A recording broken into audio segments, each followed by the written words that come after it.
Assalamualaikum warahmatullahi wabarakatuh. My name is Fatin Arissa. Today I will present to you the insight of teaching ethics to accounting graduates in Malaysia. Corporate scandals. People these days is actually concerned about this topic. The stakeholder, whether in private or in public sector, is concerned about the raising of unethical scandals or corporate scandals happen in their organization. For example, we can see that any fraud happen in the public sector, it will affect the corruption perception index, the CPI of that country. This due to the inaccurate presentation in financial statement by the accountant in that organization. This will lead to the accounting scandals. This unethical behavior shown by the accountant will affect the performance and reputation of their organization. The discovery of all of these scandals is actually will question about the integrity and also the capability of accounting profession in Malaysia. Previous study has also shown that actually current accounting education fail to produce a balanced accounting students with intellectual and also high morality that can make the best judgment for the societies and also environment. So the integration of ethics education in the accounting curriculum is actually a going concern. It has been discussed for a long time. At international level, we can see that in IES 4, it has been issued by the IFAC on the values, ethics and attitude for the certified accountant. In Malaysia, the government has also incorporated professional ethics and morality in the curriculum since the primary school. We can see it from the establishment of the Malaysian Education Blueprint until the Hala 7 for the tertiary education. So this paper is actually important for the development of ethics education model in the teaching of ethics in Malaysia. It will also significant to the development of accounting profession in Malaysia. So the research question of this paper is actually will question about what is actually the perception of unethical behavior of accounting graduates in Malaysia.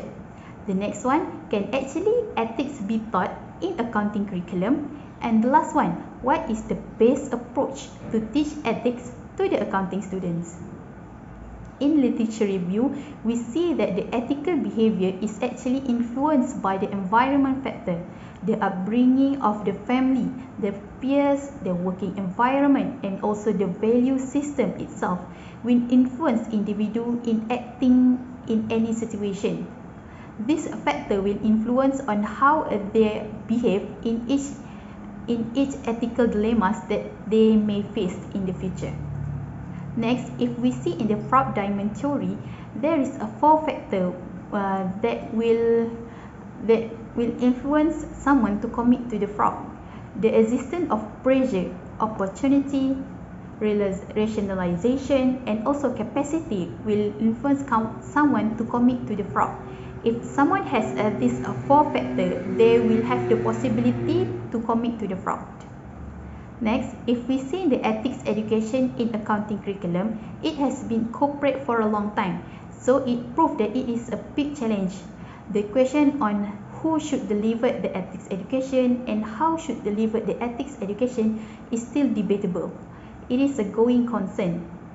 Even if Malaysia have standardized the accounting program to offer to all Malaysian students by the establishment of Hala 7 from Hala 7.1 until the forthcoming Hala 7.4, the question on how to deliver the ethics education is still debatable and still questionable.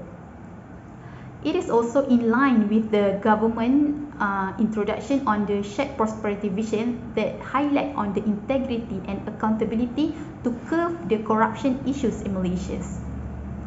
So the methodology used in this paper is actually by using interview. The participant of this interview is selected based on the purposive sampling method by 2 academicians and 2 practitioners. The interview will be taken around 1 to 1.5 hours and it will be recorded. The data then will analyze using the thematic analysis review. Next, I will focus on the analysis and discussion of this paper. First, we will see on the background of the participant itself, a brief discussion on that.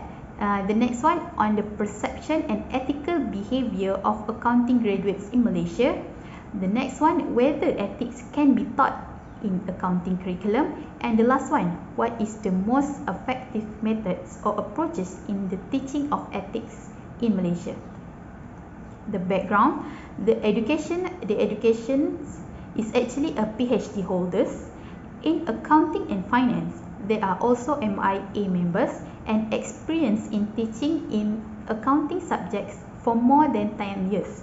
They are also actively involved in the development of Hala 7 from Hala 7.1 and this Hala 7 forthcoming Hala 7.4. The next participants is from the practitioners. This is actually they are actually ex-lecturers or ex-educators in Malaysia.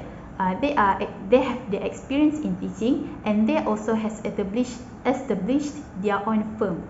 They are the director and the partner of their firm and has experience in audit, tax and audit, accounting and tax and the related field for more than 10 years. The next one, we will see the perception of these participants on the ethical behavior of accounting graduates in Malaysia. According to the participant, we can see that they are agreed that they are slightly improved, but it is actually can be changed over the years because the ethical behavior of accounting graduates is actually affected by the environment factor that have been mentioned before. The upbringing of the family, the values, the working environments and their peers will influence the ethical behavior of these accounting graduates. It is also has been mentioned by the previous studies that these factors will influence on how people react or how people behave when they face any ethical dilemmas. The next one on the question whether ethics can be taught in the accounting program.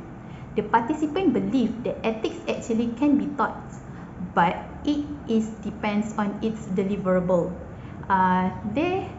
The participant believe that a standard course of ethics should be offered to all accounting students and in the same time it should be embedded in each of the accounting subjects depend on its category. The participant also mentioned about the role of the educators, the accounting professional and regulators, the government, the employer and also the practitioners in structuring this ethics education accounting program. So the previous study has also debatable about the effectiveness of accounting curriculum or ethics education. We can see from the author of Yahya et al. 2016. So the collaboration for each of the roles is important in structuring the most effective ethics education model in the teaching of accounting in Malaysia. The last one is on what is the most effective approaches to teach ethics to accounting students. The participant belief is actually the most effective methods is by using case study. Case study is actually one of the active learning methods that can be provided to the students. The participant believe that we should be focused more on the local cases, so the employer and also the practitioner should involve in creating more local cases to be offered to the students. The guest speaker from the industry, debate and video also are some of others teaching approaches have been mentioned by the practitioners. All of these teaching approaches is actually the active learning methods. It is consistent with the previous study has been done by the Okobo and Okike in 2021. That is the most effective and the most preferable teaching method is by the active learning method.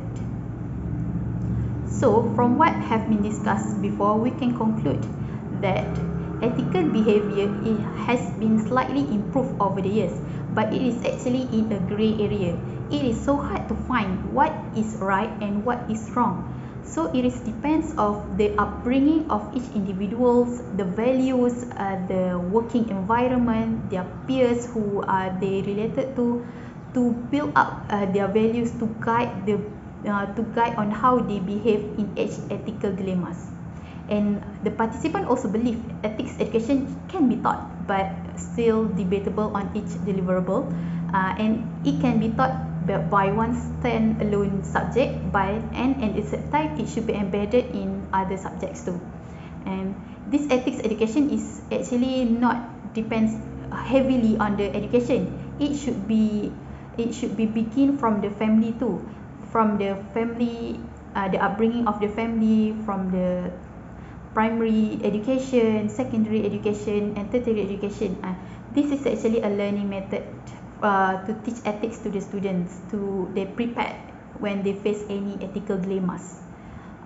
The organization also play a significant role. The employer, they need to provide a continuous training to their employees so they can acting more ethically when facing any dilemmas. That's all from me. Thank you.